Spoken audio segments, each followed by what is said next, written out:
नमस्कार। राज्यसभा टीवी के खास कार्यक्रम विशेष में आप सभी का स्वागत है। मैं हूं प्रीति। 2 साल पहले केंद्र सरकार ने एक फैसला किया था कि 26 नवंबर को हर साल संविधान दिवस के तौर पर मनाया जाएगा। इस तरह ये तीसरा संविधान दिवस है। 2015 बाबा साहेब भीमराव अंबेडकर का 125वां जन्म वर्ष था। लिहाजा केंद्र सरकार ने संविधान और अंबेडकर की याद में हर साल 26 नवंबर को संविधान दिवस मनाने का फैसला लिया। असल में 1949 को 26 नवंबर के ही दिन संविधान सभा में संविधान को अंगीकृत किया गया था। दुनिया के सबसे बड़े लोकतंत्र के लिए संविधान बनाना आसान काम नहीं था, लेकिन लंबी मशक्कत के बाद प्रारूप समिति ने एक ऐसा दस्तावेज बनाया जिस पर आज हम गर्व कर सकते हैं। संविधान सभा में लंबी बहस और महीनों की कड़ी मशक्कत के बाद जब संविधान तैयार हुआ तो इसे अंगीकृत करने के बाद 26 जनवरी 1950 को आखिरकार इसे लागू कर दिया गया। विशेष में आज हम इन तमाम मुद्दों पर बात करेंगे और बताएंगे कि हमारे संविधान में किन किन देशों के संविधान की छाप है और संविधान सभा में आखिर के दिनों में क्या बातचीत हुई थी। तो शुरू करते हैं आज का विशेष।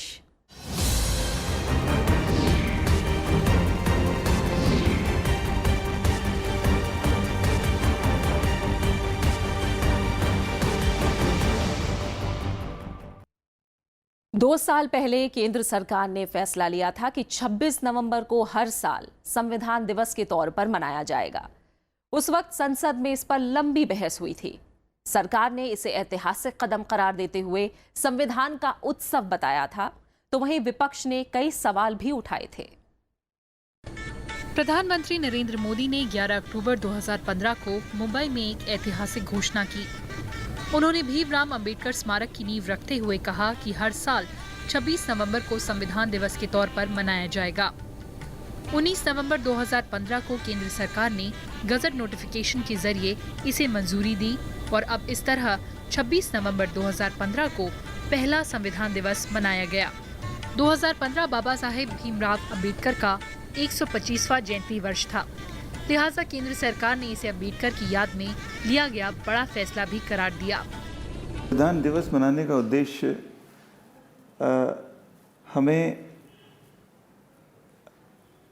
हम देशवासियों को इस बात की याद दिलाता है कि हमने अपने देश को एक गणतंत्र के रूप में स्थापित किया और अपने देश को चलाने के लिए एक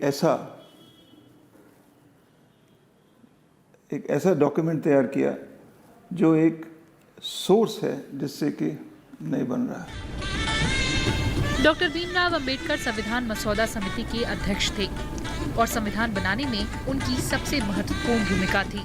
26 नवंबर 1949 को ही संविधान सभा में संविधान को अंगीकृत किया गया था। इस तारीख को ऐतिहासिक मानते हुए केंद्र सरकार ने 2 साल पहले तय किया था कि संविधान दिवस का साल भर उत्सव मनाया जाएगा। इसके बाद से हर साल इस मौके पर देश भर में कई आयोजन होते हैं। कॉन्स्टिट्यूएंट असेंबली ने इसको अप्रूव किया और उसके जो प्रेसिडेंट थे राजेंद्र प्रसाद, उन्होंने इस पर हस्ताक्षर किए। तो इसको माना जाता है कि इस दिन से कॉन्स्टिट्यूशन आ गया। अब इम्प्लीमेंटेशन हुआ थोड़े दिनों बाद, कुछ और समस्याएं रहीं जिसके कारण वो इमीडिएटली इम्प्लीमेंट नहीं किया गया, लेकिन इसीलिए उसको कॉन्स्टिट्यूशन डे माना जाता है, क्योंकि 26 नवंबर 1949 में हमारा संविधान जो था वो फाइनली अप्रूव किया था कॉन्स्टिट्यूएंट असेंबली। पहले संविधान दिवस के दिन स्कूलों और कॉलेजों में खास कार्यक्रमों का आयोजन हुआ। सरकार ने मंत्रालयों को निर्देश दिया कि हर साल इस मौके पर संवैधानिक मूल्यों के प्रचार में जोर लगाया जाए। इसके बाद जब संसद में संविधान की प्रतिबद्धता पर बहस हुई तो केंद्र सरकार ने जोर देकर कहा कि वो संसद से सड़क तक संविधान की जागरूकता के लिए मुहिम चलाएगी। भीमराव अंबेडकर के योगदानों पर भी सभी पार्टियों ने अपने विचार रखे। प्रधानमंत्री नरेंद्र मोदी ने संविधान को बेहद महत्वपूर्ण बताते हुए कहा कि हर मुश्किल का जवाब भारतीय संविधान में मौजूद है। उस यादगार के रूप में मनाते हैं जिस दिन हमने कॉन्स्टिट्यूशन को अडॉप्ट किया था।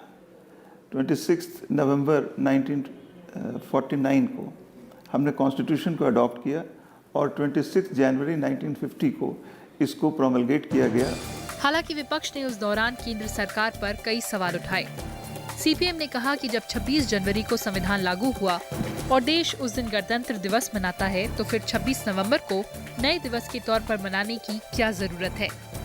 विपक्ष ने सरकार पर आरोप लगाया कि वो इतिहास को तोड़ना मरोड़ना चाहती है। पहले संविधान दिवस के बाद संसद में ये बात भी उठी कि संवैधानिक मूल्यों के मुताबिक देश को चलाने के प्रति सरकार को जवाबदेह होना चाहिए। विधायिका, कार्यपालिका और न्यायपालिका के बीच संतुलन बिठाने पर भी काफी जोर दिया गया था। इसके बाद 2016 में संविधान दिवस मनाया गया और इस मौके पर कई आयोजन हुए। इस साल भी देश भर में इसे धूमधाम से मनाया जा रहा है। यूजीसी ने सभी विश्वविद्यालयों से कहा है कि वहां संविधान की प्रस्तावना का पाठ हो। सामाजिक न्याय और अधिकारिता मंत्रालय ने इस दिवस को मनाने का ऐलान किया था। इससे पहले 26 नवंबर को देश में कानून दिवस के तौर पर मनाया जाता रहा है। संविधान अंगीकृत होने के अवसर के तौर पर ही कानून दिवस मनाया जाता है। 2 साल से 26 नवंबर को कानून दिवस के साथ साथ संविधान दिवस भी मनाया जा रहा है। अरविंद कुमार सिंह के साथ लीना शर्मा, राज्यसभा टीवी। 200 साल की गुलामी के बाद भारत दुनिया का सबसे बड़ा लोकतंत्र के तौर पर विश्व के सामने कैसे आया, इसकी कहानी बड़ी दिलचस्प है। ब्रिटिश हुकूमत से मुक्ति के बाद देश में लोकतंत्र स्थापित करने के लिए एक संविधान की जरूरत महसूस हुई। लेकिन यह संविधान कैसा हो और कौन इसे बनाएगा, इस पर लंबा मंथन चला। आइए देखते हैं संविधान बनने की कहानी क्या है।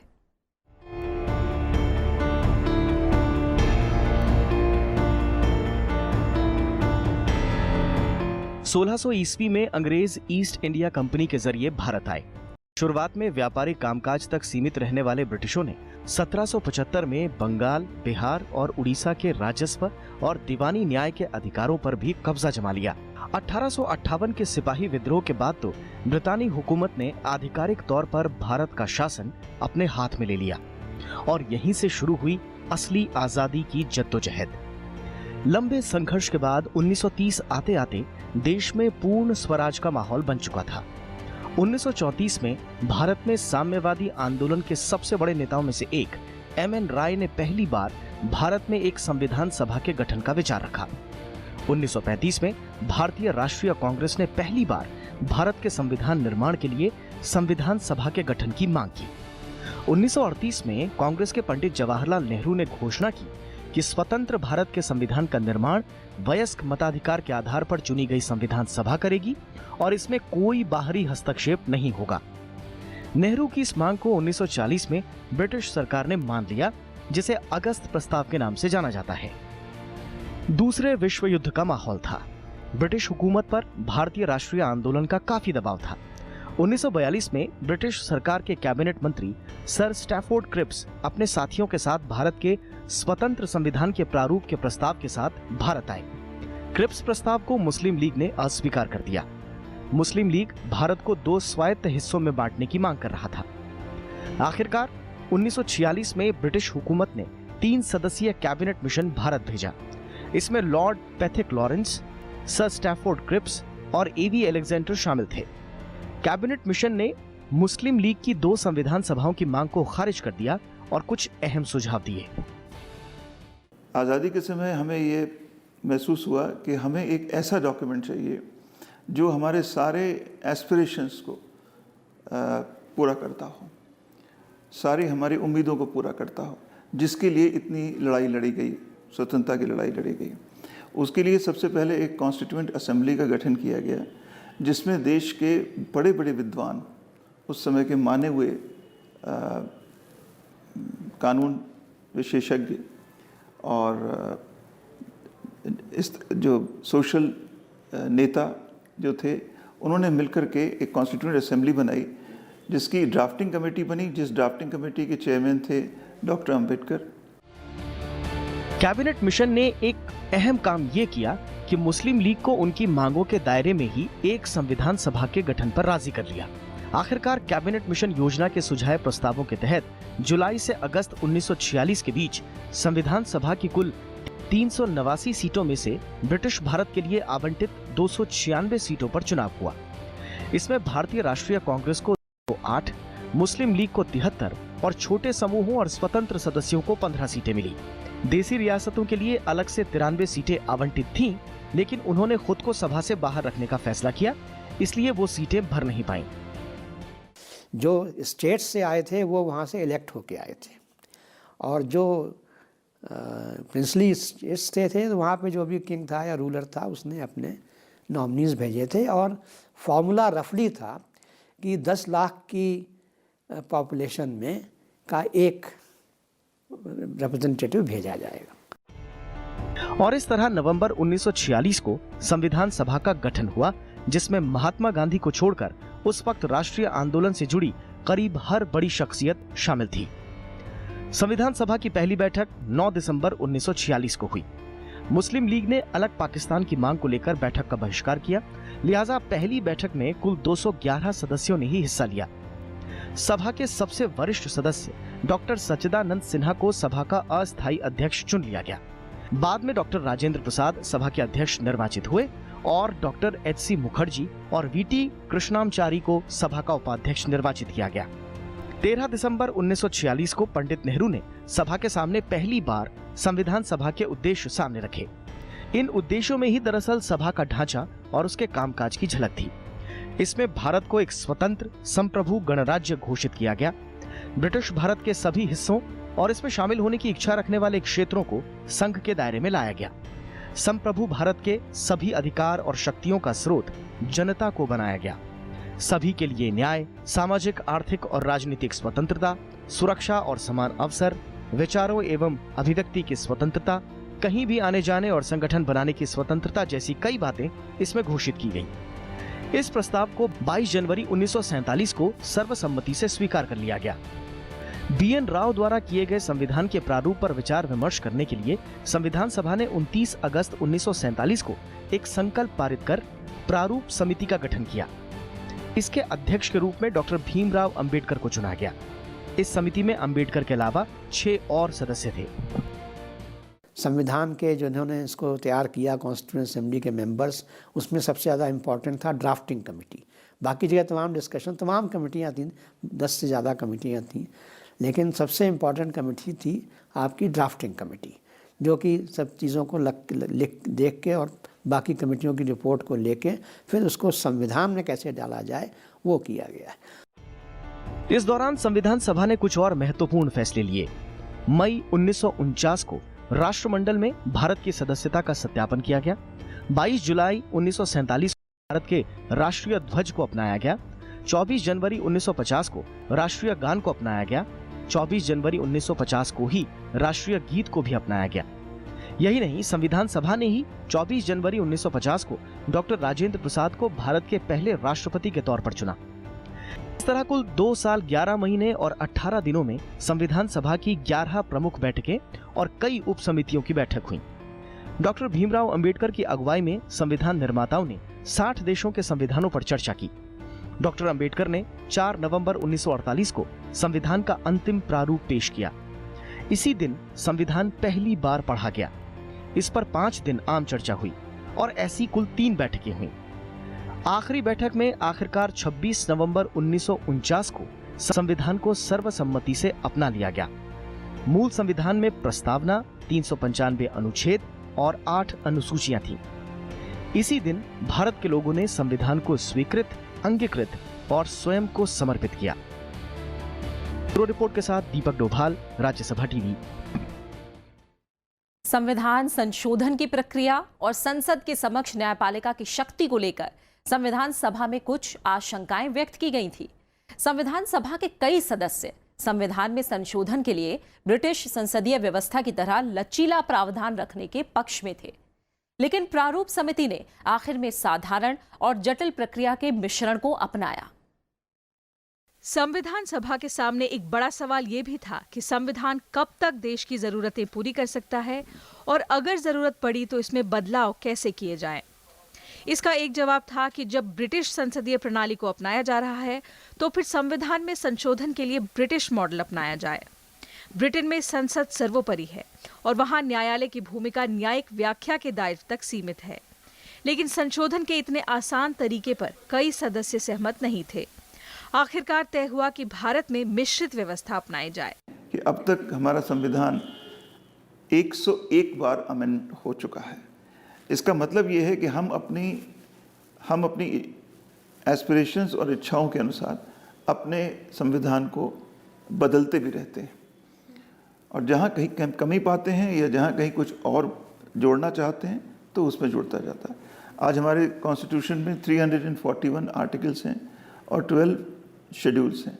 इसको लेके हमारा संविधान आज पूरे विश्व में सबसे अधिक बड़ा, जिसे कह सकते हैं, संविधान है। भारतीय व्यवस्था में ना तो ब्रिटिश मॉडल जैसा लचीलापन है और ना ही अमेरिका और ऑस्ट्रेलिया जैसी सख्त प्रक्रिया। संविधान सभा ने विधि द्वारा स्थापित प्रक्रिया के सिद्धांत को अपनाया। संघीय व्यवस्थाओं में न्यायालय केवल विधि और कार्यपालिका के आदेशों की ही समीक्षा करता है, लेकिन भारत के सर्वोच्च न्यायालय को संविधान संशोधनों की भी समीक्षा का अधिकार दिया गया। संविधान के भाग 20 में अनुच्छेद 368 के तहत संविधान संशोधन से संबंधित प्रक्रिया का वर्णन किया गया। संशोधन की प्रक्रिया के लिहाज से संविधान के अनुच्छेदों को 3 भाग में विभाजित किया जा सकता है। पहले अनुच्छेद में संसद में साधारण बहुमत से संशोधित किया जा सकता है। दूसरे वो अनुच्छेद जिन्हें संसद में 2/3 बहुमत से संशोधित किया जा सकता है, और तीसरे वो जिन्हें संसद में 2/3 बहुमत के साथ कम से कम आधे राज्यों के विधानमंडलों के संकल्प से स्वीकृत किया जा सके। चर्चा चल रही है कुछ ऑलरेडी। ये जो आपका GST है उसके विषय में, और फिर एक OBC कमीशन है उसके विषय में संविधान का कुछ अमेंडमेंट होना है, तो वो चलता जा रहा है। लेकिन सबसे इम्पॉर्टेंट चीज़ ये है कि जो कॉन्स्टिट्यूशन हमारा बना है उसमें तमाम परिवर्तन लाने की कोशिश की गई थी, लेकिन हमारा जो जुडिशरी है, सुप्रीम कोर्ट ऑफ इंडिया, उन्होंने एक बेसिक स्ट्रक्चर उन्होंने बताया कि ये और कुछ आप चेंज कर सकते हो इसमें, लेकिन बेसिक स्ट्रक्चर आप चेंज नहीं कर सकते। संविधान विधेयक पारित करने की प्रक्रिया साधारण विधेयकों के पारित करने की प्रक्रिया से अलग रखी गई। अनुच्छेद 108 के तहत किसी विधेयक को पारित करने के संबंध में दोनों सदनों के बीच गतिरोध को दूर करने के लिए दोनों सदनों का संयुक्त अधिवेशन बुलाए जाने का प्रावधान है। यह प्रावधान संविधान के संशोधन संबंधी विधेयकों पर लागू नहीं होता। इससे जुड़ी पूरी प्रक्रिया संविधान संशोधन का उल्लेख अनुच्छेद 368 भाग 2 में बताई गई है। भारत के संविधान में 100 से ज्यादा संशोधन हो चुके हैं। हाल में 117वें संशोधन के जरिए अनुसूचित जाति और जनजाति के लोगों को सरकारी नौकरियों में पदोन्नति का प्रावधान किया गया है। जैगम मुर्तजा के साथ अरुणा ठाकुर, राज्यसभा टीवी। भारतीय संविधान के अनेक देशी और विदेशी स्रोत हैं। हालांकि संविधान पर भारतीय शासन अधिनियम 1935 का सबसे ज्यादा प्रभाव है, लेकिन संविधान सभा ने कई देशों के संविधानों का अध्ययन करके उनसे अच्छी चीजें लेने की कोशिश की।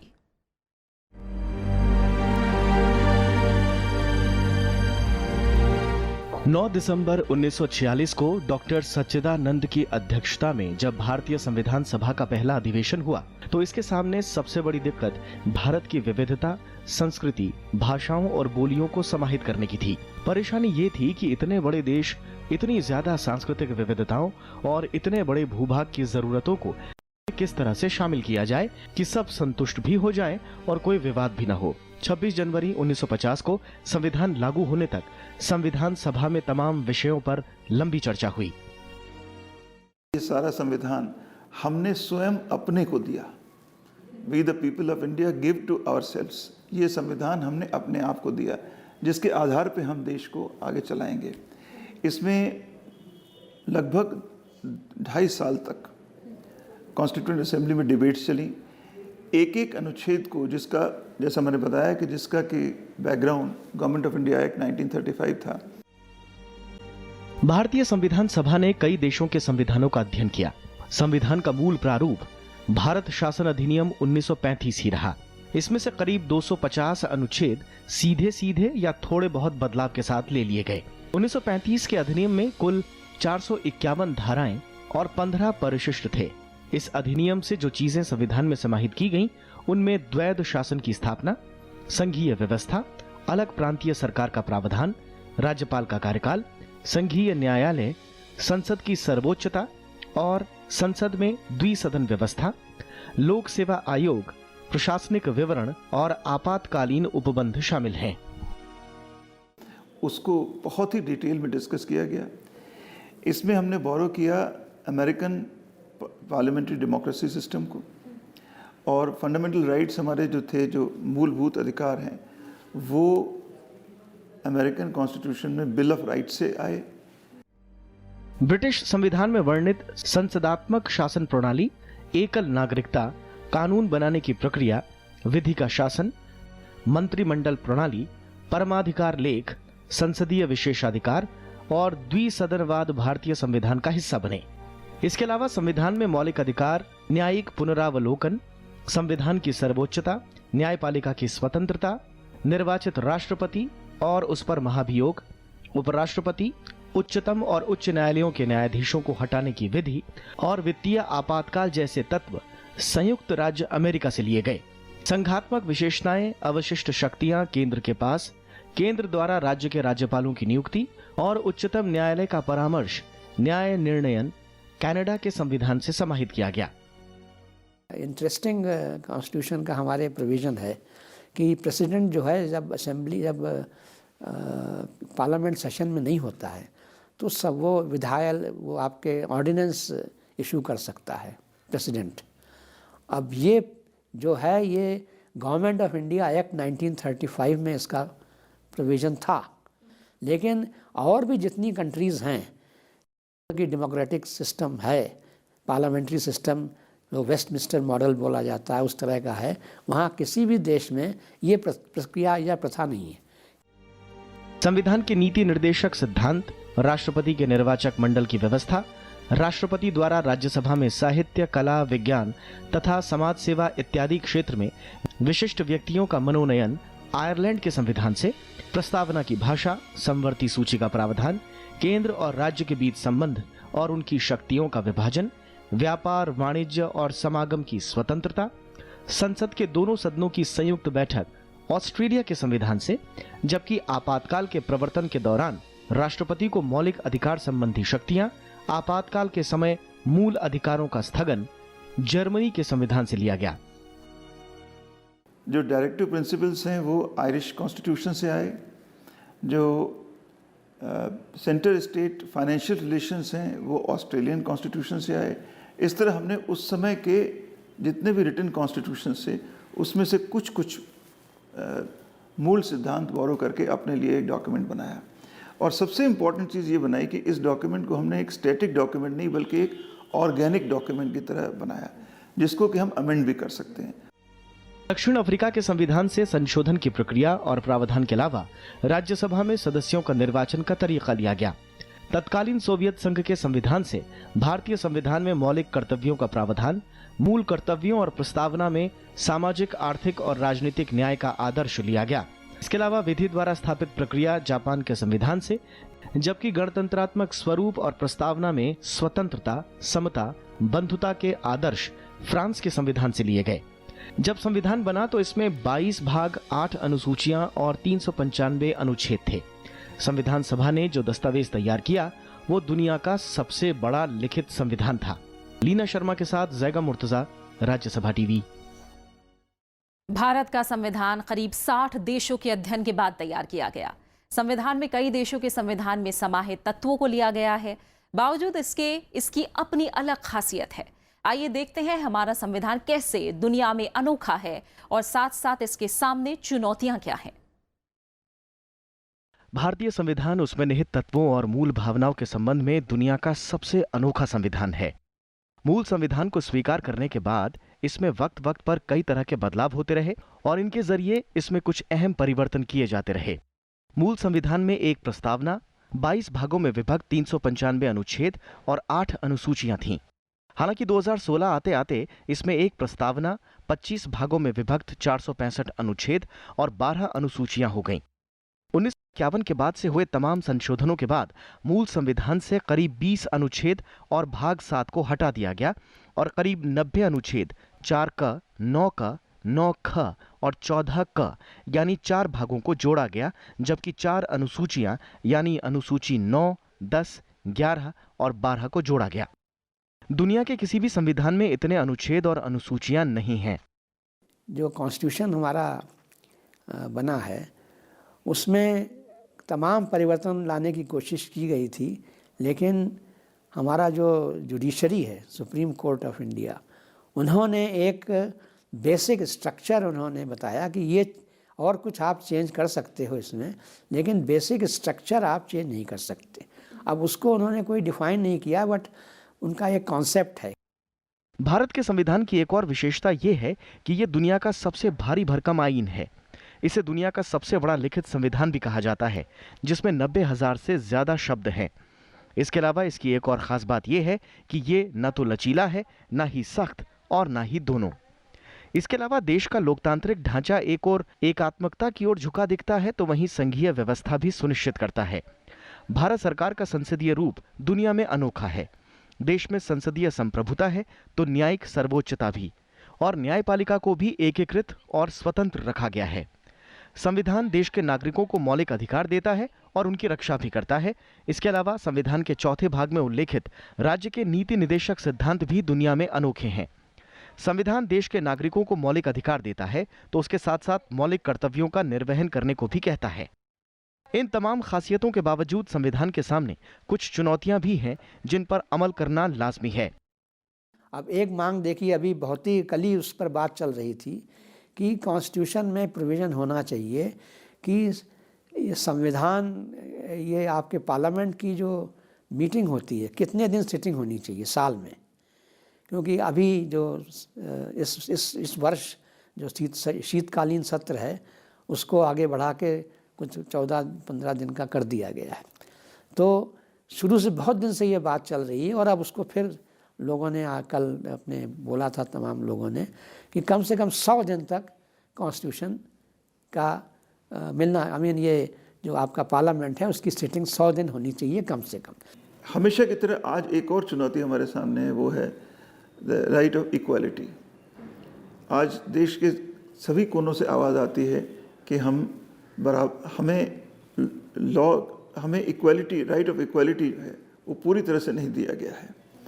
तो ये चुनौती आज भी संविधान के हमारे सामने है, परंतु ऐसा नहीं है कि संविधान में इसका कोई उत्तर नहीं, पर इसको कई ढंग से इंटरप्रेट किया जाता है।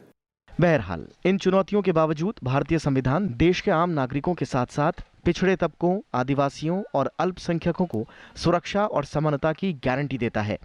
हमारा संविधान देश को एक धर्मनिरपेक्ष राज्य बनाता है। देश में 18 साल और उससे ज्यादा की उम्र के हर नागरिक को वोट देकर अपनी पसंद की सरकार चुनने का अधिकार है। भारत का संविधान फेडरल है, लेकिन केवल एक नागरिकता का प्रावधान है। भारत में विधायिका, कार्यपालिका और न्यायपालिका ही देश को नहीं चलाते, बल्कि निर्वाचन आयोग, नियंत्रक और महालेखाकार, संघ लोक सेवा आयोग जैसे स्वतंत्र निकाय भी हैं जो लोकतांत्रिक तंत्र के अहम स्तंभों की तरह काम करते हैं।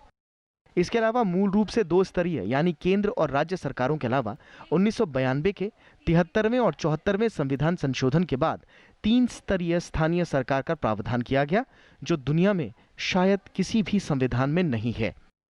Bureau report, Rajya Sabha TV.